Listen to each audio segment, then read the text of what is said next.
जी hello viewers, मैं हूं कमर चीमा अपने यूट्यूब चैनल कमर चीमा के साथ।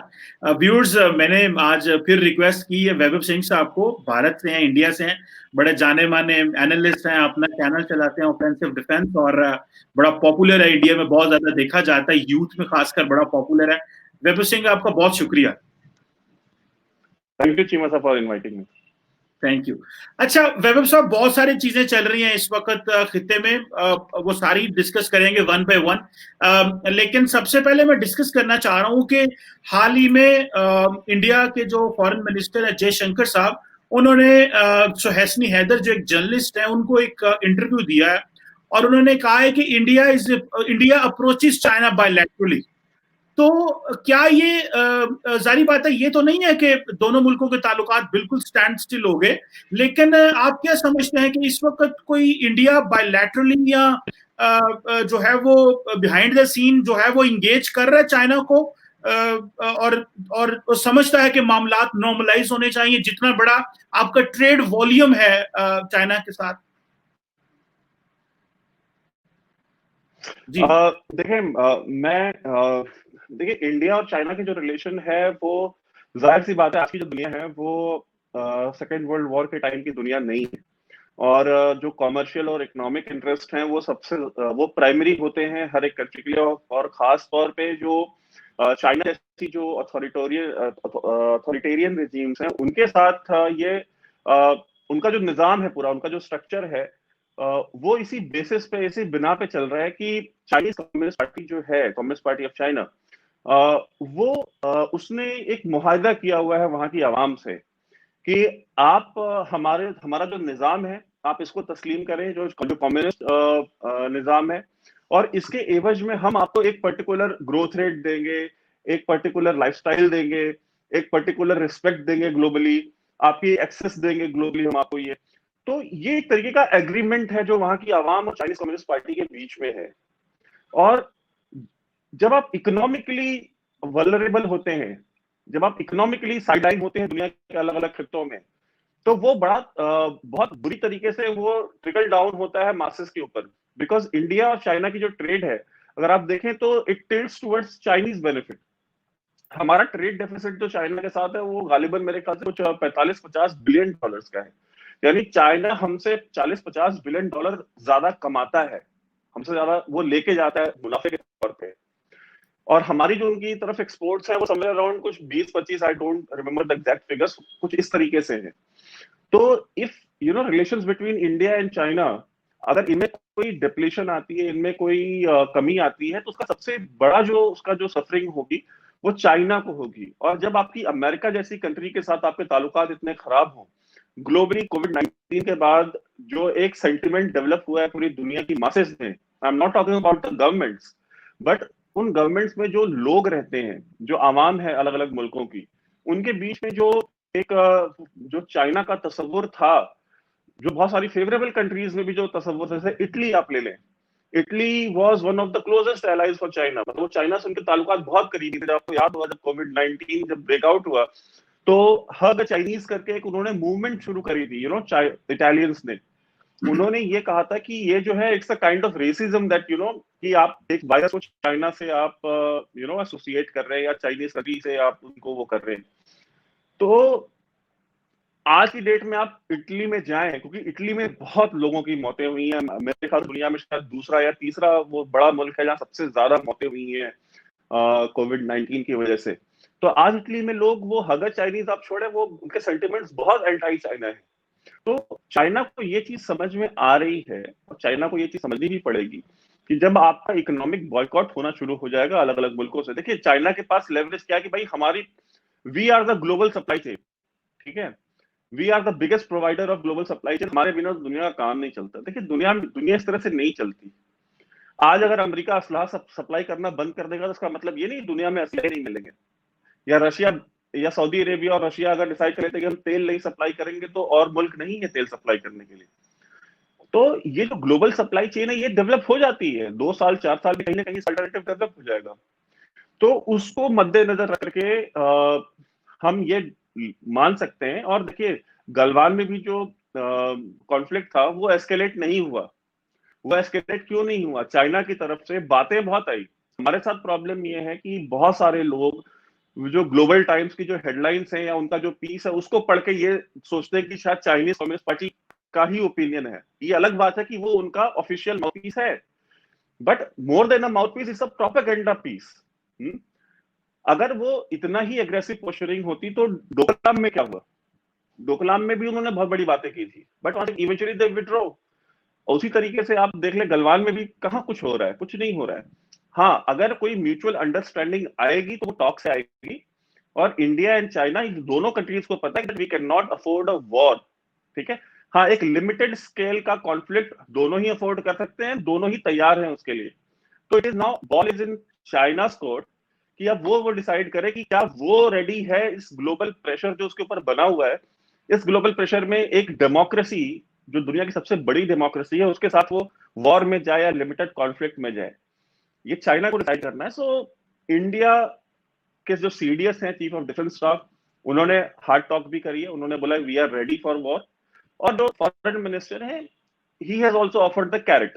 ठीक है, उन्होंने कहा कि ठीक है, हम बायलैटरली हम इस चीज को इशू को सॉल्व कर सकते हैं।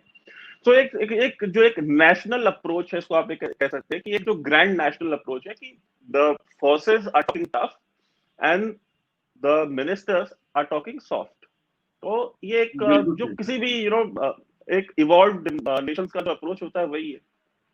बिल्कुल सही आप कह रहे हैं कि जैसे कैरेट एंड स्टिक दोनों आप इस्तेमाल करना चाहते हैं, क्योंकि इंडिया को थोड़ा अंदाजा हो गया है कि अमेरिका की तरफ से भी हमें सपोर्ट आ रही है, और ग्लोबली बिकॉज ऑफ कोविड-19 या for so many other reasons Australia में जो मामला इंडिया चाइना ऑस्ट्रेलिया के चल रहे हैं, तो इंडिया के साथ और बहुत सारे पार्टनर्स हैं, खासकर क्वाड के हो गए, या जो इंडो पैसिफिक कमांड की वजह से 2+2 की वजह से। सो यू बिलीव, आपका कॉन्फिडेंस या थोड़ा आपके ऊपर बढ़ गया है। अच्छा चले, ये तो जारी बात है, चाइना के साथ तो एक मेरा ख्याल है चाइनीज बड़े स्मार्ट हैं, वो लड़ते भी रहते हैं और वो साथ साथ काम भी करते रहते हैं। So they will keep doing this with you. The next thing जो वैभव सिंह मैं आपसे पूछना चाह रहा हूँ वो ये है कि मैंने कल ही 2 दिन पहले बल्कि मैंने इंडिया के जो आपके वाइस चीफ हैं उनका मैं एक स्टेटमेंट देख रहा था, और उसमें vice chief of army staff जो है lieutenant general Saini, I think if I am pronouncing him right, तो वो उन्होंने एक टॉक दी है उसमें नेशनल डिफेंस कॉलेज बांग्लादेश में, और वो वहां के वैसे उन्होंने अटेंड भी किया हुआ जनरल सैनी ने। तो वहां पे कोविड-19 के हवाले से और इस तरह, तो वो कह रहे थे कि जो खित्ते की फौजें हैं, इस खित्ते की जिसमें पाकिस्तान, बांग्लादेश, चाइना की सारी हैं, इनको एक डिफेंस कोऑपरेशन इवॉल्व करना चाहिए, वो प्लान इवॉल्व करना चाहिए कि ताकि हम जो हेल्थ डिजास्टर है, हेल्थ डिजास्टर को डील कर सकें। सो डू यू थिंक कि इंडियन मिलिट्री जो है वो जो सीडीएस है वो तो कह रहे हैं कि नहीं, हमने चाइना के साथ हेड ऑन है, 2 फ्रंट वॉर है, तो जो वाइस चीफ है वो बात कर रहे हैं कि कोऑपरेशन की, जो जो जो मिलिट्रीज हैं इस खित्ते की, उनके कोऑपरेशन की बात करी और हेल्थ डिजास्टर को डील करने की बात। सो डू यू थिंक ये कोई मिसअंडरस्टैंडिंग है फौज के अंदर, या कि इंडिया चाहता है कि उसकी फौज के जो फुटप्रिंट्स हैं वो पूरे खित्ते में हो? How do you see this? देखिए, जनरल सैनी ने जो बात करी है वो शायद हमारे समझने में कुछ फर्क पड़ सकता है। जो मैंने उनकी जो स्टेटमेंट्स पढ़ी थी, उन्होंने ये बताया था कि जो बायोलॉजिकल ये वायरसेस जो हैं, ये जो बेसिकली उन्होंने बायोलॉजिकल वॉरफेयर के कॉन्टेक्स्ट में ये बात करी थी कि बायोलॉजिकल वॉरफेयर जो है it has become a reality in today's date and era, और उसको काउंटर करने के लिए हमें जो हमारा जो जो हेल्थ का जो पूरा स्ट्रक्चर है, जो पूरा हमारे पूरे नेशन वाइड जो स्ट्रक्चर हेल्थ का है, उसको हमें we have to keep working on it, not just on during this pandemic. इस पैंडेमिक के बाद भी we have to keep ensuring कि हम इसको अपग्रेड करते रहें इस पूरे स्ट्रक्चर को, because biological warfare is a very much reality, और वो we can encounter it any time. तो कहीं ना कहीं जो मैं उसको आप कह लीजिए, अगर if I was able to read between the lines, तो he was talking about this कोविड-19 की कोविड-19 का जो वायरस है, this has been used as a biological weapon. ठीक है, तो ये बात को उन्होंने बड़ी सटल तरीके से इनडायरेक्टली उन्होंने कन्वे करने की कोशिश की है, पहली चीज। दूसरा, उन्होंने ये कहा है कि जब से ये कोविड-19 वायरस आया है, तब से बहुत एक कुछ सिलेक्टेड कंट्रीज हैं जिनको सबसे ज्यादा नुकसान हुआ है इसका, बिकॉज जो मिलिट्री स्पेंडिंग है, वो मिलिट्री स्पेंडिंग जो है वो बहुत सारे कंट्रीज मैनेज नहीं कर पा रहे, बिकॉज उनको फंड्स जो है वो डाइवर्ट करने पड़े हैं अपने हेल्थ सेक्टर में। तो जो वो पैसा उन्होंने अपनी मिलिट्री मॉडर्नाइजेशन पे या जो फ्यूचर रिसर्च एंड डेवलपमेंट पे, इन चीजों पे खर्च करना था, वो पैसा भी उनको डाइवर्ट करना पड़ा है हेल्थ में। तो इसके कंसर्न में उन्होंने बात करी, और उसमें जो मिलिट्री कोऑपरेशन की बात करी थी, देखिए Bangladesh came out of you know, अब तो सारी चीजें सामने आ चुकी हैं, like there have been books which are written about it, कि जो मुक्ति बाहिनी थी, मुक्ति बाहिनी और इंडियन आर्मी का जो कोऑपरेशन था, उस कोऑपरेशन के नतीजे में बांग्लादेश बना था। तो और हमारी जो दुनिया भर के जो कंट्रीज हैं, वो कंट्रीज जो है आपस में जॉइंट मिलिट्री एक्सरसाइजेस करते हैं। अभी आपने रशिया के साथ रिसेंटली आपने जॉइंट मिलिट्री एक्सरसाइज अपना कंप्लीट किया है पाकिस्तान में। तो ये जो नई जो दुनिया उभर रही है, अब यहाँ पे वो चीजें नहीं होंगी कि different countries have to join a particular bloc, कि अगर रूस अगर हिंदुस्तान का दोस्त है तो वो पाकिस्तान के साथ एक्सरसाइज नहीं करेगा, अमेरिका अगर भारत का दोस्त है तो वो चाइना के साथ एक्सरसाइज नहीं करेगा। ऐसा नहीं है। लास्ट ईयर अमेरिका की फोर्सेस जो है वो वो वहां पे वॉर गेम्स चाइना के अंदर वो शिंकियांग कह रहा हूँ, वुहान के पास में उन्होंने ये पूरा अपने एक्सरसाइज कंक्लूड की थी, जो चाइनीज फोर्सेस के साथ थी। सो आई डोंट थिंक कि उनके कहने का मतलब ये था कि there has to be cooperation between different militaries at a military level, ठीक है। He meant it in a different way. और जो चीफ ऑफ डिफेंस स्टाफ ने बात की थी वो बहुत अलग थी। इन दोनों बातों में कोई मतलब मैच नहीं है। I don't think we need to compare these both statements, बिकॉज इन्होंने जो बात करी है, इन्होंने एक ऐसे मुल्क के नेशनल डिफेंस एकेडमी या उनकी जो भी थी वो, उनको एड्रेस करते हुए करी, जो नतीजे में पैदा हुए है हिंदुस्तान की जो फौजें थी उनकी मुदाखलत के। So his whole approach of delivering a message to them, and when he goes and talk to forces like Pakistan Army, God, I don't know कि if it is possible or not, but if that happens, तो उस समय वो statements अलग होंगी। तो आप वक्त के हिसाब से, जगह के हिसाब से, मौके के हिसाब से आप स्टेटमेंट्स देते हैं। बिल्कुल ठीक है, आप बिल्कुल सही क्या है आपने जो जो बायोलॉजिकल वॉरफेयर के कॉन्सेप्ट में उन्होंने ये बात की कि इस तरह के चैलेंजेस हो सकते हैं कि आइंदा हम ये ना हो कि इसको हम ट्रेडिशनली तैयार करते रहे और इस तरह के जो वो खतरात आपके सामने आने शुरू हो जाएं। बिल्कुल ठीक है। अच्छा वैभव सिंह जी, मैं थोड़ा सा डोमेस्टिक भी बात करना चाहता हूँ आपके साथ, क्योंकि इंडिया के अंदर एक छोटी सी चीज, बात तो छोटी सी है, मैंने उसको थोड़ा स्टडी भी किया है, जो जो लॉज लेके आए हैं उसमें थोड़ी समझ भी आती है कि शायद नरेंद्र मोदी साहब और उनकी जो पॉलिटिक्स है वो ये करना चाह रहे हैं कि वो थोड़ा फ्री मार्केट इकोनॉमी की तरफ जा रहे हैं, और जो आड़ती की मोनोपोलाइजेशन थी उसको भी थोड़ा वो कह रहे हैं कि और एक्टर उसमें इन्वॉल्व हो जाएं। तो वो बात मुझे किसी हद तक समझ आ रही है उनकी, as a head of the government वो ये सोच रहे हैं। लेकिन देखना ये है कि मैं शेखर गुप्ता का आर्टिकल पढ़ रहा था, जो उन्होंने बड़ी द प्रिंट में जो लिख रहे थे, और उन्होंने कहा कि जो मोदी को ये समझना चाहिए कि जो आपका ये जो पंजाब है, it's not like other India, ये बाकी इंडिया की तरफ नहीं है। सो बाकी तो नरेंद्र मोदी की पॉलिटिक्स, वो कहते हैं कि जी पोलराइजेशन या हिंदू नेशनलिज्म के ऊपर है, या उनका अपना करिश्मा भी है नरेंद्र मोदी का, वो तो है, लेकिन पंजाब में ऐसा नहीं हो सका।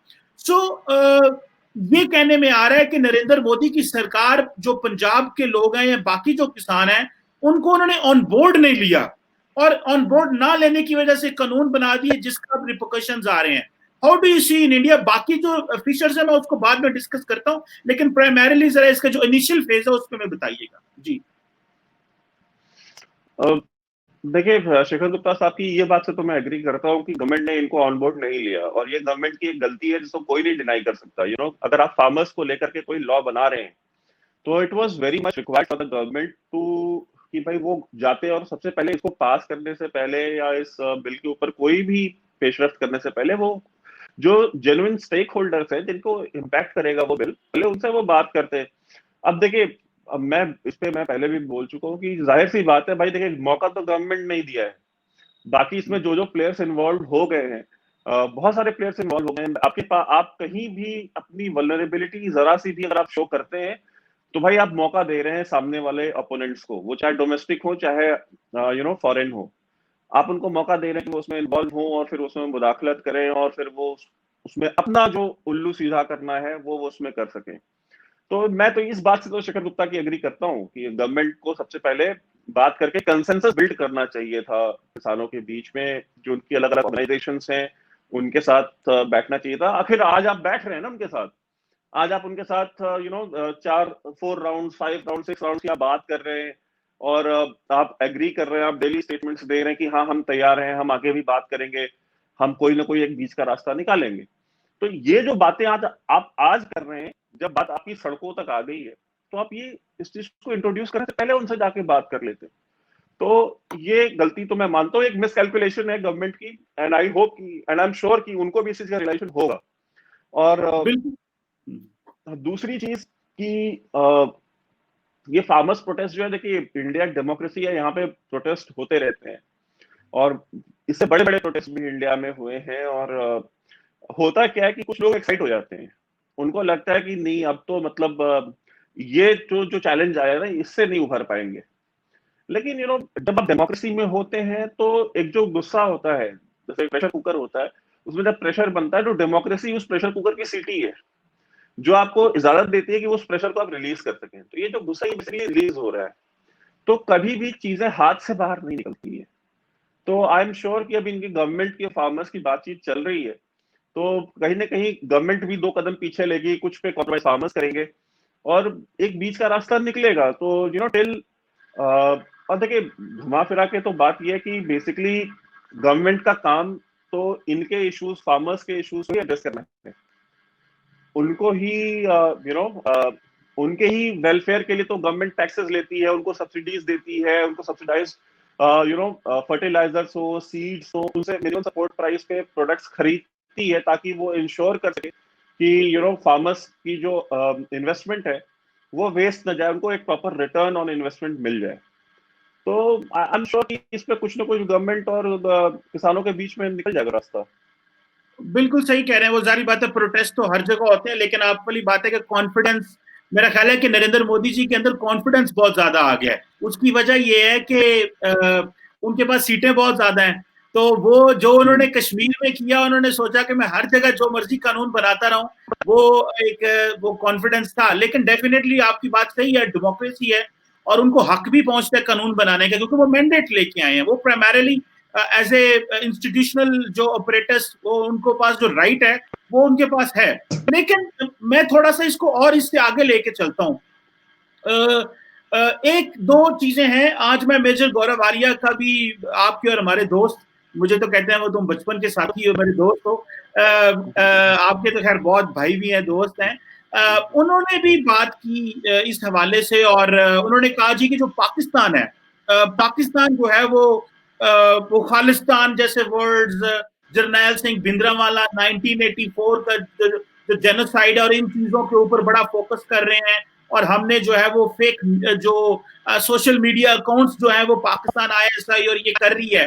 सो डू यू रियली थिंक के Pakistan was waiting for this time कि इंडिया के अंदर इस तरह के हालात बने और हम सोशल मीडिया अकाउंट्स बनाए? और जो सिख इंग्लैंड में है, उनको उन्होंने प्रॉपर जिक्र किया है कि जो सिख इंग्लैंड में है वो इस सारे सेटअप में इन्वॉल्व है।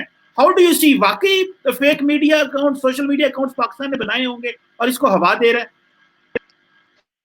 देखिए बनाए होंगे वाली बात ही नहीं है। मतलब आईएसपीआर का काम क्या है? आईएसपीआर के बहुत सारे काम हैं, उनमें एक काम तो इंफॉर्मेशन वॉरफेयर है, जिसको खुद आपके मुख्तलिफ एग्जीक्यूटिव डीजी आईएसपीआर करते रहे हैं। इससे पहले जनरल आसिफ गफूर भी करते थे, और अभी बाबर सत्तार ने ग्लोबल विलेज स्पेस को भी उन्होंने इंटरव्यू में ये बात कही है कि 5th जनरेशन वॉरफेयर और ये सारी चीजें उन्होंने कहा कि सोशल मीडिया जो है, तो ये तो हैंडल्स। और आपके यहाँ वो जो इंटर्नशिप के प्रोग्राम्स आपके आईएसपीआर वाले करते हैं अलग कॉलेजेस में, सिंध में, पंजाब में, तो वो क्या होते हैं? वो यही फेक सोशल मीडिया अकाउंट्स ही हैं वो सारे।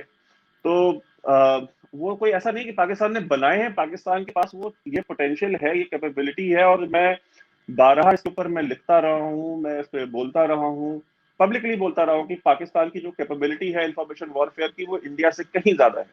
और उसका जो और उसके लिए मैं जो जिम्मेदार मानता हूँ वो सिर्फ और सिर्फ इंडिया की ब्यूरोक्रेसी को मानता हूँ, because bureaucracy is always, India में ब्यूरोक्रेसी हमेशा डरती रही है इस तरह का एक पोटेंशियल एक तरीके से आप कह लीजिए कि एक वेपन डेवलप आप कर रहे हैं कि where you have the power to influence, जहां पे आप नेशनल नैरेटिव को आप इन्फ्लुएंस कर सकते हैं। तो इस तरह का कोई भी ऑर्गेनाइजेशन या इस तरह की कोई भी विंग क्रिएट करने में इंडियन गवर्नमेंट्स है वो हमेशा डरती नहीं है, वो हेजिटेट करती नहीं है, और उसके पीछे जो इंडिया के ब्यूरोक्रेट्स हैं, बाबू हैं, वो सबसे बड़ा है। तो ये पहली चीज तो ये हो गई। दूसरा, एक चीज मैं ये कहता हूँ कि जो खालिस्तान वाला एंगल है, देखिए भिंडरा वाले, अब पाकिस्तान का भिंडरा वाले से क्या रिलेशन था ये तो जनरल हमीद गुल बता करके बहुत हो चुके हैं। अब मैं तो नहीं हूं कि मैं इसमें कुछ बताऊं, तो फॉर्मेट आपके DJISI थे, वो खुद बता चुके कि भाई हमारे उनसे क्या ताल्लुकात थे।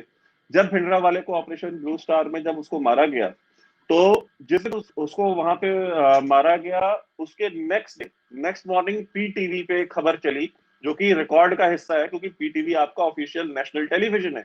उसमें खबर चली कि भिंडरा वाले दिन Pakistan and he come to, मतलब वो पाकिस्तान में है, जिंदा है, और वो कल जो है वो खिताब करेंगे PTV पे आके। This is part of history, आप इसको जाकर के आप चेक कर सकते हैं। जिसके ऊपर इंडिया में बड़ी खलबली मच गई थी, बिकॉज दिल्ली में जो बैठी गवर्नमेंट थी उनको लगा कि अगर भाई, बिकॉज आर्मी तो कह रही है कि भाई हमने मार दिया, और ये बता PTV से खबर आ रही है, वहां की जो इंडियन एम्बेसी थी इस्लामाबाद में, उसने रिपोर्ट करा कि भाई PTV पे ये चल रहा है। तो आपके जो भिंडरा वाले से, खालिस्तान से जो ताल्लुकात रहे हैं, वो कोई आज नहीं, बब्बर खालसा का हेडक्वार्टर लाहौर में है तो क्यों है? आप मतलब ये इसका एक्सप्लेनेशन क्या है? और जो भी इस तरह के जो बहुत सारे, मतलब मैं कितने गिनाऊंगा। सो इन शॉर्ट, मैं इसको to cut the long story short, कि पाकिस्तान की खालिस्तान और खालिस्तान पाकिस्तान का एक सपना है। एंड बहुत सारे आपके रिटायर्ड जनरल्स ने किताबें लिखी हैं, आर्टिकल्स लिखे हैं, बयान दिए हैं, इंटरव्यूज दिए हैं, उन्होंने कहा है कि भाई खालिस्तान वाज पाकिस्तान अवेंज, और यू कैन से रिवेंज जो था 1971 का, वो था। और उसको, उसके पीछे ISI ने बड़ी मेहनत की है, बड़े पैसे लगाए। और अगर आप चीमा साहब ये कहते हैं कि हनी हमारा कोई रोल नहीं है, तो आप उनकी मेहनत पे, उनके पैसों पे पानी फेर रहे हैं, आपको नहीं करना चाहिए।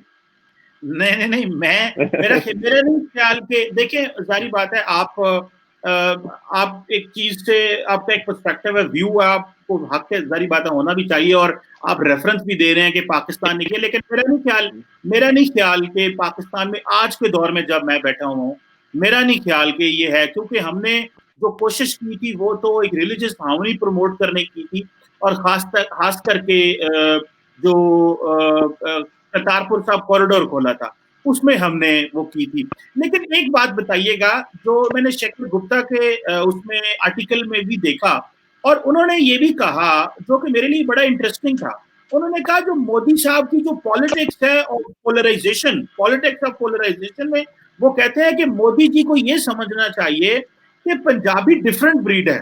तो ये जो एक 20वीं सदी में एक नारा लगा था ना, जाग पंजाबी जाग तेरी पगनों लग गया दाग, तो ये भी चीजें उन्होंने की। उन्होंने कहा कि हिंदू मुस्लिम डिवाइड तो रही है, हिंदू सिख डिवाइड जो है, ये भी, इसके लिए बहुत मेहनत करनी पड़ेगी, और ये हो सकता है कि नरेंद्र मोदी पंजाब को करने के लिए ही कैन डू दिस।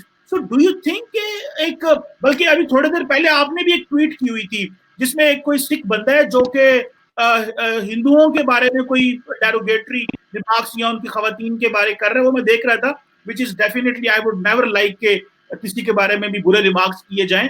तो डू यू थिंक कि इस डिवाइड की जो फॉल्ट लाइन एग्जिस्ट करती है? देखिए, बात ये है कि आप जिन शख्स की बात कर रहे हैं, वो योगराज सिंह उनका नाम है, वो इंडियन क्रिकेटर योगराज सिंह के फादर हैं। और उनकी स्टेटमेंट की मुनाफिकत आप ये देख लें कि वो कह रहे हैं कि अंबानी को बेच रहा है मोदी और ये कर रहा है। उनका बेटा खुद इंडियंस के लिए 2019 में IPL जो है उसने खेला है, ठीक है, तो वो अंबानी की ही टीम है। तो अंबानी ने ही उस युवराज सिंह को बिडिंग में खरीदा था। तो खैर छोड़ देते हैं उस बात को। दूसरी चीज ये है कि डिवाइड होते नहीं है, डिवाइड क्रिएट किए जा सकते हैं, नहीं है तो ठीक है, and it is very much possible. तो डिवाइड करने की कोशिश तो हो रही है। हमारा तो जो पूरा नैरेटिव है, वो तो पूरा नैरेटिव ही यही है कि जो हम जो फिफ्थ जनरेशन वॉरफेयर की बात करते हैं वो क्या है, to use social media and information propaganda as a tool to create divide and unrest in your enemy countries. यही है ले दे करके। तो हाँ, उसकी कोशिश तो की जा रही है, बट वो हो नहीं पाएगा बिकॉज जो सिख और हिंदू हिस्ट्री है वो इतनी ज्यादा इंटरवाइंड है एक दूसरे में कि वो पॉसिबल ही नहीं है। वी शेयर, मैंने जिस आप ट्वीट की बात कर रहे हो उस ट्वीट में मैंने लिखा था कि आज से ज्यादा नहीं, आज से शायद 50 60 70 साल पहले तक हर हिंदू घर का जो सबसे बड़ा बेटा होता था उसको सिख फेथ दिया जाता था। लाइक दिस तो आज जितने भी सिख एग्जिस्ट करते हैं, मेजोरिटी ऑफ देम वो first generation, second generation, third generation Sikh हैं। ठीक है, बिकॉज वो हिंदू फैमिलीज के ही बड़े बेटे जो होते थे वो सिख बनते थे। तो एक चीज आप ये समझें। और दूसरी चीज ये है कि हमारी जो इवन जो आप गुरु ग्रंथ साहब की बात करें, हमारे जो रिलीजियस टेक्स्ट हैं वो इतना इंटरट्वाइंड है। सिखिज्म की जितनी भी होली प्लेसेस हैं, हरमंदिर साहब जो अमृतसर में है, उसके अलावा अगर आप जाएं, it is spread all across India, Uttarakhand में, यूपी में, महाराष्ट्र में, वो सारी की सारी जगह इस तरह से पूरे इंडिया में फैली हुई है। तो ये सारी चीजें मतलब वो तो क्रिएट हो नहीं सकता, हाँ, लेकिन उसके लिए स्ट्राइव करना, अनरेस्ट क्रिएट करना, न्यूसेंस क्रिएट करना और एक कॉन्फ्लिक्ट की सिचुएशन पैदा कर देना, ये this is very much possible and this has happened in past. Bhindra वाले के टाइम पे यही चीज की गई थी। तो अगर एक बार हो सकती है तो दूसरी बार भी हो सकती है, ऐसा नहीं है कि वो नहीं हो सकती। तो वो उसको कंट्रोल करना, I guess this will be a challenge for the government. और आई एम श्योर कि गवर्नमेंट के पास बहुत सारी एजेंसीज होती हैं, उनके पास जो इंफॉर्मेशन होती है वो हमसे कहीं ज्यादा होती है, तो वो इसके ऊपर काम कर रहे होंगे। And no Indian government can afford a Hindu Sikh divide, और वो कभी भी इस चीज को इस नहज पे नहीं जाने देंगे। अगर उसके नतीजे में उनको फार्मर्स बिल भी विड्रॉ करना पड़ा तो वो कर लेंगे, but they will never allow कि हिंदू सिख डिवाइड एक नहज पे जाए जहां पे एक्सटर्नल पावर्स, बाहर के मुल्क, उसका जो है फायदा उठा सके। बिल्कुल ठीक है, बड़ी रैशनल बात है कि जारी बात है कि कोई भी लॉ बनता है वो बनता तो अवाम की भलाई के लिए, तो ये नहीं होगा कि वो किसी और को मौका दें कि आपके मुल्क के अंदर मामला खराब करें। अच्छा, वैसे मैंने बहुत सारे इंडियन पंजाब के लोगों को सुना है जिसमें आप इंडिया को तो इतने अच्छे नहीं लगते, नवजोत सिंह सिद्धू पाकिस्तानियों को बड़े अच्छे लगते हैं, तो उनसे भी सुना है और बहुत सारे लोगों से सुना है। भाई वो कहते हैं कि मुंबई और कराची तो खुला हुआ है, ये तो हल्की फुल्की ट्रेड चलो माजी में चलती रही, अभी चलो कम हो गई है, मामलात अभी अभी कम हुए हैं ना। जैसे इंडिया ने हमें एमएफएन स्टेटस दिया था, हमने नहीं दिया, हमें मेरा ख्याल है दे देना चाहिए था, हमसे गलती हो गई हमें ना दे के एमएफएन स्टेटस, क्योंकि अनफॉर्चुनेटली जब पाकिस्तान में हम एमएफएन स्टेटस देने लगे तो बहुत सारे लोगों ने कहा वो इंडिया को तो हम बहुत बेहतरीन मुल्क करार देने लगे हैं, सबसे अच्छा मुल्क ये है, लेकिन ये नहीं पता कि इसका मतलब ये था कि हमें फाइनेंशियली इंगेज करना है, इकोनॉमिकली बायलैटरल ट्रेड को प्रमोट करना है। बट एनी है वो और आपने भी विड्रॉ कर लिया रिसेंटली जब वाकयात हुए कुछ। तो ये मुझे बताइएगा, क्या पॉसिबिलिटी है कि जिस तरह इंडियन पंजाब वाले कहते हैं या आपके हरियाणा वाले कहते हैं या बाकी जो पाकिस्तान से बॉर्डरिंग एरिया, चलो राजस्थान पंजाब की तो और बात है, आप समझते हैं कि बॉर्डर खुलना चाहिए और ये जो प्रोडक्ट है इनकी वो सेंट्रल एशिया, यूरोप जानी चाहिए और पाकिस्तान में भी आ सकती है? क्योंकि मैं देख रहा था बहुत सारे किसानों को इंडिया के, वो ये कह रहे थे भाई हमारे प्रोडक्ट की तो कीमत ही कोई नहीं है। So do you think border खुलने से जब चीजें पाकिस्तान आएगी, आगे सेंट्रल एशिया जाएगी, अफगानिस्तान बेहतर होगा? जो बकौल मनमोहन सिंह साहब के क्या करते थे कि मैं उठूं और मैं नाश्ता दिल्ली में करूं और दोपहर का खाना लाहौर खाऊं और रात का खाना मैं काबुल में खाऊं, लाइक दिस।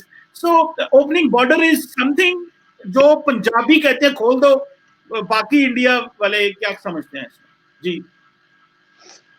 देखिए बॉर्डर्स, मुझे ये चीज नहीं समझ में आती कि जब पाकिस्तान से बॉर्डर खोलने की बात होती है तो ये पंजाब वाला ही बॉर्डर खोलने की बात क्यों होती है? फिर तो जो आपका राजस्थान का जो बॉर्डर है वो भी खुलना चाहिए, फिर उसकी भी बात होनी चाहिए, फिर आपका गुजरात के भी बॉर्डर्स खुलने चाहिए, फिर बहुत सारे बॉर्डर्स खुलने चाहिए। लेकिन मुशर्रफ साहब से भी जो बात हुई थी, मुशर्रफ साहब ने भी जो पेशरफ हो रही थी, बातचीत चल रही थी, तो उन्होंने बॉर्डर्स खोलने की बात की थी। उन्होंने रोड्स भी बहुत अच्छी रोड्स डेवलप करी थी, जो कि इंडो जो राजस्थान का जो बॉर्डर आता है आपका, वहां पे कि भाई यहाँ से जो सिंध से जो ट्रैवलिंग होती है लोगों की वो हो सके। तो ये लेकिन हुआ क्या फिर फाइनली, फिर वो चीज नहीं बढ़ सकी आगे। तो सबसे बड़ी चीज है बिकॉज अगर आप इंटर स्टेट ट्रैवल देखें तो इंटर स्टेट ट्रैवल तो अगर आप सबसे ज्यादा तो फिर सिंध से इंडिया में होगा, पंजाब से तो नहीं होना ज्यादा। बिकॉज ज्यादातर तो जो महाजिर हैं आपके यहाँ, जो महाजिर कम्युनिटी है, या तो उसके रिश्तेदारियां हिंदुस्तान में हैं, या जो सिंधी हिंदूज हैं उनकी रिश्तेदारियां हिंदुस्तान में हैं। पंजाब में तो बहुत कम है अगर आप उसे कंपैरिजन में, सिंध के कंपैरिजन में आप देखें। लेकिन बात हमेशा पंजाब के बॉर्डर को खोलने की होती है जब भी पाकिस्तान से होती है। तो ये जो रीजन है ना इसका सबसे बड़ा, इसका रीजन ये है कि आप फिर इंडियन जो गवर्नमेंट है वो इसको लेकर के बड़ी सस्पिशियस हो जाती है कि फिर ये पंजाब पे इतना एम्फेसाइज क्यों कर रहे हैं बार बार। ठीक है, तो एक तो इसका ये रीजन है। दूसरा सबसे बड़ी चीज ये देखिए, इंटर स्टेट ट्रेड भी होना चाहिए, अच्छे ताल्लुकात भी होने चाहिए, सब कुछ होना चाहिए। लेकिन और इंडिया की सारी गवर्नमेंट्स, इवन मोदी गवर्नमेंट, इन्होंने भी कहा है वो सारी बात घूम फिर के एक जगह पे आती है कि आप जो टेररिज्म है, ठीक है, ये जो टेररिस्ट ऑर्गेनाइजेशन है, लश्कर तैयबा, जैश ए मोहम्मद, हिजबुल मुजाहिदीन और ये सारे जितने भी हैं, आप इनको कंट्रोल करें। ठीक है, आप इनको जेलों में भेजें, आप इनके खिलाफ कार्रवाई करें। ऐसा तो नहीं हो सकता ना कि जो 26/11 का जो हमला हुआ, ठीक है, वो उस हमले में जो लोग मरे हैं उनको इंसाफ नहीं मिला, और हिंदुस्तान आज की डेट में कोई भी गवर्नमेंट खड़ी होकर के ये कहे कि नहीं भाई हमको आलू टमाटर भेजने, हमें ट्रेड करनी है, हमें ताल्लुकात अच्छे चाहिए। तो फिर how are they going to face those जिन्होंने अपने भाई, बाप, माँ, बहन, बच्चे खोए हैं उस 26/11 के हमले में। तो कहीं ना कहीं ये सेंटिमेंट्स फिर ये लोगों में, आवाम में ये जाते हैं कि जो ऑपोजिशन पार्टीज हैं, आज बीजेपी कहती कि चले ठीक है हम करते हैं, खोलते हैं हम ट्रेड। आपको क्या लगता है इंडियन अपोजिशन क्या कहेगी? वो कहेगी ना, वो पूछेगी गवर्नमेंट से कि आप हमें बताएं कि उसका इंसाफ हुआ क्या, उन लोगों को इंसाफ मिला जो जिनके बच्चे मरे हैं 26/11 के हमले में। गवर्नमेंट के पास जवाब नहीं होगा तो सर वो वोट लूज करते हैं। तो ये कोई भी गवर्नमेंट जब तक टेररिज्म के ऊपर आप एक्शन नहीं लेते हैं, मनमोहन सिंह साहब थोड़े जरूरत से ज्यादा लिबरल और ओपन हार्टेड थे, तो उनका ये सपना था कि मैं नाश्ता यहाँ करूं, खाना वहां खाऊं। तो अब तो रिटायर हो गए, जाए जहां खाना खाए। आई एम श्योर कि पाकिस्तान भी वीजा दे देगा, अफगानिस्तान में कोई मसला ही नहीं है, तो खा ले। बट आप ये नहीं कर सकते कि आम आदमी मर रहा है और आप फिर अच्छे ताल्लुकात और निहारियां, और नवाज शरीफ साहब कहते थे कि आलू गोश्त खाने का शौक हमें भी है, आपको भी, तो आलू गोश्त तो नहीं चल सकता फिर। वो तो चले आपकी बात ठीक है, ये तो एक अनएंडिंग सीन है ब्लेम गेम का। अभी पाकिस्तान भी डॉसियर लेके चला गया है पूरी दुनिया में और प्रूफ दे रहा है। बस दो छोटे छोटे सवाल रह गए हैं। एक तो 2014 में भी पाकिस्तान ने डॉसियर 2014 में डॉसियर दिए थे, ठीक है। वो डॉसियर पे क्या हुआ, कोई पेशरफ्त हुई नहीं हुई, किसी को नहीं पता। और बातें उस समय बहुत बड़ी बड़ी हुई थी कि हमने डॉसियर दे दिया है, हमने दिस इज अ प्रूफ। तो ये डॉसियर भी दिया, इसमें अगर कोई पेशरफ्त होगी तो हम भी यही हैं, आप भी यही, हम देखेंगे। बस इसी में थोड़ा सा बता दूं कि ये जो डॉसियर अभी है, इसमें आपको पता है कि आपकी बात सही है, तब सरताज अजीज साहब पाकिस्तान के फॉरेन मिनिस्टर थे, तो वो उन्होंने ये किया था सारा। तो लेकिन मेरा ख्याल है कि अभी तब तो पाकिस्तान को थोड़ी होप थी कि मामला ठीक होंगे, और पाकिस्तान ये समझता था इतनी इंटरफेरेंस इंडिया से नहीं होती। सो हमें ये पाकिस्तान में फील हुआ है कि पाकिस्तान के डॉसियर देने के बाद इंडिया के अंदर खलबली मची है। उसकी कुछ वजूहात हम बताते हैं। मिसाल के तौर पे नरेंद्र मोदी साहब ने कभी पाकिस्तान का नाम नहीं लिया था, लेकिन उन्होंने भी ट्वीट में पाकिस्तान का नाम लिया। देखें कि वो जो नरगोटा में हुआ है वो पाकिस्तान ने कराया।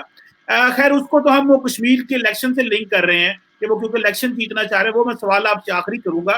तो हमें ऐसे लग रहा है कि इंडिया के ऊपर प्रेशर आया है, और इंडियन जो सरकार है, जो डिप्लोमेट्स हैं, वो पूरी दुनिया में थोड़े एक्टिव हुए हैं, क्योंकि पाकिस्तान वो अब समझता है कि हमें कंसिस्टेंट अप्रोच रखनी चाहिए। अगर हमने भारत पे प्रेशर ना डाला, जो वो कुलभूषण यादव और उसके नेटवर्क के बाद हुआ, तो शायद भारत जो है वो उसके अंदर वो कॉन्फिडेंस आ जाएगा कि सारे इल्जाम पाकिस्तान पे लगाते रहो, और जो वो ये वहां वो इंडियंस यहाँ पे कर रहे हैं उसके ऊपर खामोशी रहेगी। सो मेरा ख्याल है कि this time this dossiers will not be like 2014। जी, मुझे नहीं लगता है कि मतलब इस बात में कोई सदाकत है।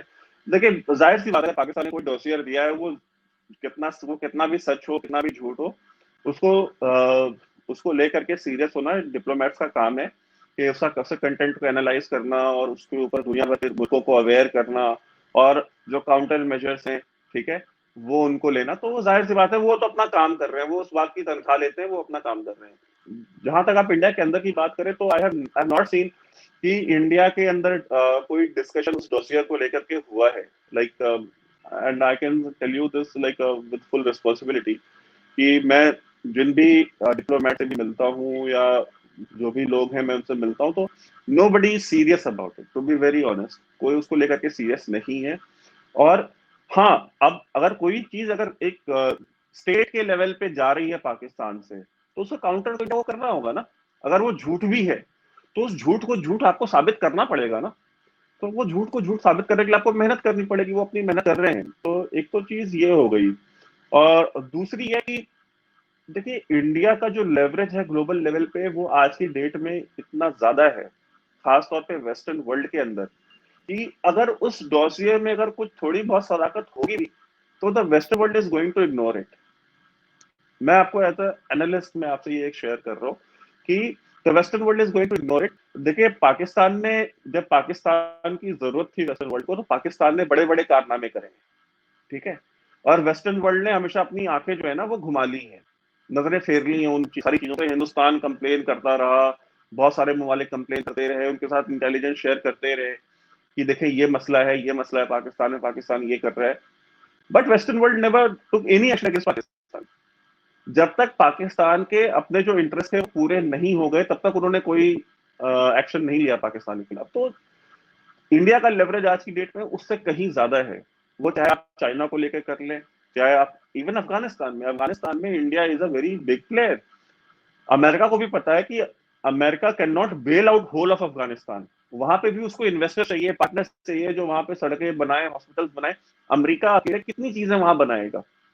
तो वहां पे इंडिया का जो रोल है वो भी उनके लिए बहुत सिग्निफिकेंट है, वो उसको भी इग्नोर नहीं करते। आप इंडो पैसिफिक में देख लें, ठीक है, वहां पे भी जो ट्रेड का फ्री मूवमेंट है, वो भी एक सिक्योर करने का जो एक रिस्पॉन्सिबिलिटी इंडिया के पास है।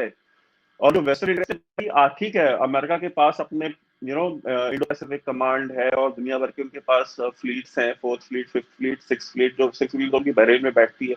सो बट वो आप कितना मॉनिटर करेंगे? अब अमेरिका पूरी दुनिया तो नहीं मॉनिटर कर सकता, पूरी दुनिया में तो नहीं इन्वेस्टमेंट कर सकता। तो उनको पार्टनर चाहिए। इंडिया वो पार्टनर है। इंडिया के, अब आप, मैं आपको 2-3 दिन पहले की बात बता रहा हूँ, इंडिया में खबर थी कि इंडिया का जो फॉरेन रिजर्व है, it has reach somewhere around 535 और 540 बिलियन डॉलर्स। तो अगर आपके पास $500 बिलियन का फॉरेन रिजर्व है, तो you you will always want a partner like that, जिसके पास $500 बिलियन का फॉरेन रिजर्व है। बिल्कुल सही कह रहे हैं, इसमें कोई शक नहीं है। आई आई फुली अंडरस्टैंड दिस कि इंडिया की लिवरेज बहुत बढ़ गई है ग्लोबली, और इस पे हम भी यहाँ पे बात करते रहे हैं। अच्छा, बस आखिरी सवाल है वैभव सिंह साहब आपसे, और वो है इलेक्शंस को लेके कश्मीर में। How do you see elections? सुनने में आ रहा अब है देखिए, कि मैं इसका बहुत सिंपल आपको मैं जवाब देता हूँ। जो इलेक्शंस हैं, देखिए, वो लोकल लोकल इलेक्शंस है, लोकल बॉडीज के, और ये सारे वो इलेक्शंस हो रहे हैं, वो इलेक्शंस हो जाएंगे। टर्नआउट भी हो रहा है, लोग आ रहे हैं, घरों से निकल रहे हैं, वोट दे रहे हैं, उनकी पिक्चर्स और वीडियोस भी सारी मीडिया पे चल रही हैं। जाहिर सी बात है, एक छोटा सा सेगमेंट है जो डिससेटिस्फाइड है, वो उसके खिलाफ प्रोटेस्ट भी करेगा, ट्वीट्स भी करेगा। बट अगर आप कंपैरिजन देखें तो जितने लोग निकल रहे हैं, बिकॉज देखिए, गलियां हो, सड़कें हो, पानी हो, बिजली हो, ये तो हर सबको चाहिए ना। और सबके पास मसले हैं इनसे जुड़े हुए, इन चारों चीजों से, और वो पूरे दुनिया में है। तो अगर मेरा कोई रिप्रेजेंटेटिव ही नहीं है जो मेरे ये मसले जो है वो हुकूमत तक लेके जाए, तो ये तो कोई नहीं चाहता। तो लोग निकल रहे हैं, वोट दे रहे हैं, वो सारे इलेक्ट हो जाएंगे और वो एक खत्म हो जाएगा चैप्टर। देखिए, मैं बार बार ये बात देता हूँ, कश्मीर की पिक्चर खत्म हो चुकी है, ठीक है। अब वो वो अब उसमें कुछ नहीं है। अगर आप देख लें, अभी भी कश्मीर को लेकर के इंडिया में जो डिबेट्स हुआ करती थी आज से 1 साल पहले तक, हर दूसरे दिन, तीसरे दिन कश्मीर को लेकर के एक डिबेट हो रही होती थी। और किसी न किसी चैनल पे तो एवरी डे कोई ना कोई डिबेट हो रही होती थी। आज की डेट में आप कंपैरिजन ड्रॉ करें, आप खुद आते रहे, आप देखें कि कश्मीर स्पेसिफिक कितनी डिबेट्स आप आज से 1 साल पहले किया करते थे, और कश्मीर स्पेसिफिक कितनी डिबेट्स आप आज ये करते तो हैं। बीजेपी का कंट्रोल है मीडिया के ऊपर कि आपने कश्मीर पे बात नहीं करती, हम मूव ऑन करना चाहते हैं, इस चीज को तो माने। एवं नहीं, इंडिया के बहुत सारे बड़े मीडिया को गोदी मीडिया कहा जाता, नरेंद्र मोदी खुद तो बात नहीं करते, लेकिन चले सब चले ठीक है, जो गोदी मीडिया नहीं है, आप मेरे को ये बता दें कि जो गोदी मीडिया नहीं है वो मीडिया कितना डिस्कशन करता है कश्मीर को लेकर के। Because everybody has realised, everybody has come to senses कि मैं अभी 2 महीने पहले कश्मीर में था, मैं पिछले साल भी कश्मीर गया था आर्टिकल 370 के एब्रोगेशन के बाद, और मैं ठीक 1 साल की एनिवर्सरी पे ही गया था दोबारा। पिछले साल लोगों में गुस्सा था, लोगों में एंगर था, बिकॉज उनको लग रहा था ये चीज, और I am very open about it and I have always been open about it कि उनके लोगों में डिससेटिस्फेक्शन था, because they were all fed with something कि जैसे आपको यहाँ होता है कि भाई तो कश्मीर हमारी शहरग है, तो जिस बंदे को कभी कश्मीर नहीं जाना पाकिस्तान में, जिससे कश्मीर से कोई लेना देना नहीं है, ठीक है, जिसके पास कभी इतने पैसे भी नहीं होंगे कि वो कश्मीर जा सके, वो बंदा भी जो है ना वो एहतजाज करता है, वो क्वेटा में और कराची में और पेशावर में, ठीक है। तो because he has been fed with some narrative कि कश्मीर हमारी शहरग है, तो उसी तरीके से कश्मीरियों को वहां की जो लोकल लीडरशिप थी उन्होंने उसको फीड किया हुआ था कि 370 और 35 ये जो है ना ये हमारी शहरग है, तो उनको लग रहा था कि हमारी शहरग चली गई। तो सबसे बड़ी चीज जो है कि इस बार जब मैं गया 1 साल के बाद, पीपल हैव मूव्ड ऑन। आम आवाम जो पिछले साल थोड़ी डिससेटिस्फाइड थी, थोड़ी नाराज थी ना, दे हैव रियलाइज्ड पाकिस्तान की तरफ से कोई हमला नहीं हुआ, दे वर एक्सपेक्टिंग F-16s, वो नहीं आए। चाहे वो मुफ्तीज हो चाहे अब्दुल्लाज हो, उनको लग रहा था कि ये निकलेंगे, या जो सेपरेटिस्ट हैं गिलानी हो ये निकलेंगे। इवन जब उनको गवर्नमेंट ने छोड़ा भी, रिलीज भी किया, तो उसके बाद कोई अमेरिका चला गया हॉलीडे मनाने, कोई कहीं चला गया, कोई दिल्ली चला गया, तो दे फेल्ट कि यार सारे मिलकर हमको बेवकूफ बना रहे हैं, so they have moved on. मतलब कश्मीर का चैप्टर क्लोज हो चुका है, और आई डोंट थिंक कि you will never want that, but मैं आपसे यहाँ पे जो ग्राउंड सिचुएशन है मैं उसकी बात कर रहा हूँ। हाँ, एक मखसूस है, एक सेगमेंट ये रहेगा, ठीक है। वैसा तो इंडिया में आप जाएंगे तो हर जगह पे, मैं यूपी में जाएंगे तो यूपी में बहुत सारे लोग बोलते हैं कि यूपी के 4 टुकड़े करो, आप बिहार जाएंगे वहां बस्तर में वहां बैठे हुए हैं, उनको भी आजादी चाहिए, तो इस तरह के हैं छोटे माइनॉरिटी। तो चले मानते हैं कि नरेंद्र मोदी जी बड़े ताकतवर हैं इस वक्त और बड़ी सीटें मिल गई हैं और बड़ी जो कॉन्स्टिट्यूशनल अमेंडमेंट्स हो गई हैं, लेकिन 72-75 साल का पुराना कॉन्फ्लिक्ट है, ग्लोबली उसके ऊपर नजरें रही हैं, इसको इतना 1 मिनट में इसको जो है ना फिर दोबारा इग्नाइट किया जा सकता है। आज पाकिस्तान जो ग्लोबल जो नहीं मैं बता दूं, आपने खत्म किया है ग्लोबल नहीं ग्लोबल जो ग्लोबल नैरेटिव है ना, ठीक है, जो ग्लोबल इंटरेस्ट है, ठीक है, जो ग्लोबल कम्युनिटी के इंटरेस्ट है, वो ग्लोबल कम्युनिटी के इंटरेस्ट जब इंडिया से मिल गए हैं, तो जो ग्लोबल कम्युनिटी का जो अप्रोच है ना इंडिया की तरफ, वो भी तो चेंज हुआ है ना। तो कश्मीर ग्लोबल इशू है, ठीक है, वो हमेशा से रहा है, बट आज की डेट में जो ग्लोबल कम्युनिटी है उसके इंटरेस्ट और इंडिया के इंटरेस्ट कन्वर्ज कर गए, तो आपको ये समझना पड़ेगा, ठीक है। तो इंडिया ने जो स्टेप लिया है कॉन्स्टिट्यूशनली लिया है, ठीक है, कॉन्स्टिट्यूशन के बाहर जाके नहीं लिया है। ऐसी कोई चीज नहीं करी कि हमने कॉन्स्टिट्यूशन को जो है वो बिल्कुल दरकिनार करके कोई काम कर दिया। It is nothing like that, there was a provision in the constitution, उस प्रोविजन को यूज करके उन्होंने एब्रोकेट किया 370 और 35A को। तो we need to understand this.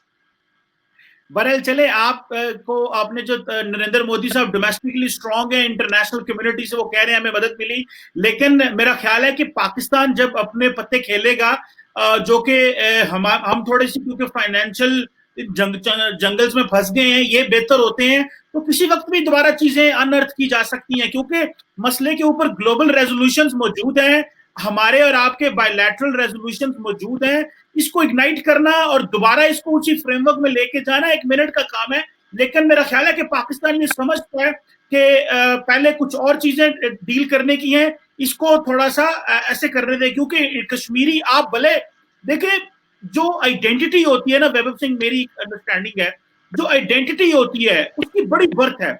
ये आज नरेंद्र मोदी साहब पंजाब में वो करने लगे हैं, मर्जी करने लगे हैं, पंजाबी खड़े हो गए हैं, वो ये नहीं कह रहे कि हमें आजाद करें, हमें खालिस्तान बनाना है या हमने पंजाब बनाना है, लेकिन उसका एक कंस्ट्रक्ट और है। इसी तरह कश्मीर का जो कंस्ट्रक्ट है 3 नस्लों से, वो बिल्कुल और है। लेकिन I agree with you on this point कि इंटरनेशनल कम्युनिटी इंडिया को सपोर्ट कर रही है, इसमें मैं एग्री करता हूं आपसे।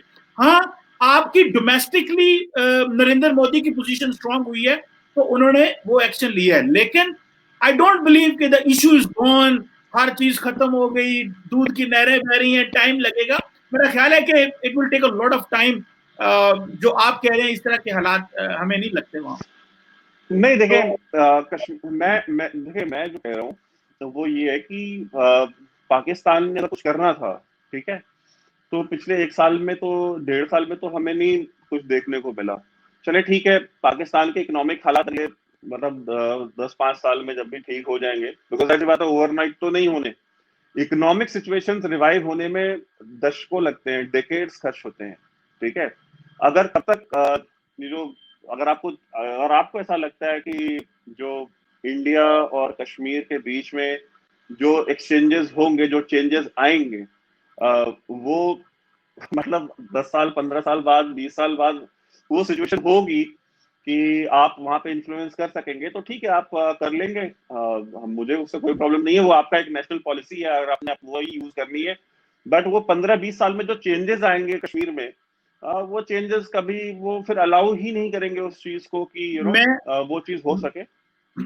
मेरा ख्याल है कि ना तो पाकिस्तान, मेरा ख्याल क्या है, हकीकत ये है कि पाकिस्तान की ना तो पॉलिसी है कि हमने मिलिटरीली कश्मीर में कोई किसी स्ट्रगल को सपोर्ट करना है, और ना पाकिस्तान पिछले काफी अरसे से कर रहा है। हाँ, डिप्लोमेटिक पॉलिटिकल मॉरल हम चलते रहेंगे और वो उसको हमने रखा हुआ है। सर एनी आप एक काम करें, आप एक बार मुशर्रफ साहब से कह दें कि मुशर्रफ साहब भी आपकी इस बात से एग्री करते हैं, बिकॉज मुशर्रफ साहब तो ऑन रिकॉर्ड इंटरव्यू दे चुके हैं कि हमने ये जो जम्मू कश्मीर लिबरेशन फ्रंट वाले जो फाइटर्स थे उनको हमने ट्रेन करा, उनके टेररिस्ट कैंप्स हमने पीओके में बनाए, और इनको ये हमारे हीरोज हैं, तो ये सारी उन्होंने ऑन रिकॉर्ड करी हैं। तो अब आप ये कहते हैं, अगर आप उनको डिनाई करते हैं तो आप डिनाई करते हैं कि नहीं वो झूठ बोल रहे थे। वैभव सिंह जी मुशर्रफ साहब 2008 में चले गए थे, उसके बाद तीसरी सरकार आ गई है। और तो सुनिएगा, मतलब 2008 के बाद नहीं, 2008 के बाद आपने बंद कर दिया है, आपके कहने का मतलब। सुने, मैं जस्ट बता रहा हूं, इमरान खान कैटेगोरिकली कह चुके हैं कि जो बंदा पाकिस्तान से हथियार उठा के कश्मीर में जाके जिहाद करेगा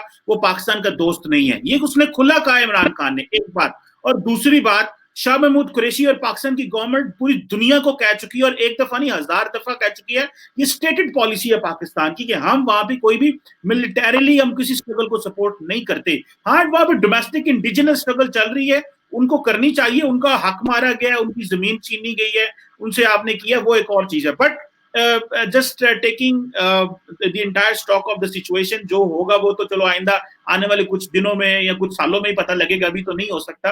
बट वैभव सिंह साहब, आपका बहुत शुक्रिया, आपने वाइड रेंज ऑफ इश्यूज पे हमारे साथ बात की, और खासकर डोमेस्टिकली आज ज्यादा इंडिया पे रही। वैसे तो हम फॉरेन पॉलिसी और इधर हमारी तरफ ध्यान रहता है, लेकिन क्योंकि हालात वहां पे जरा मसरूफ हो गए हैं तो ध्यान उधर चला गया है। तो thank you very much for your time please. Thank you.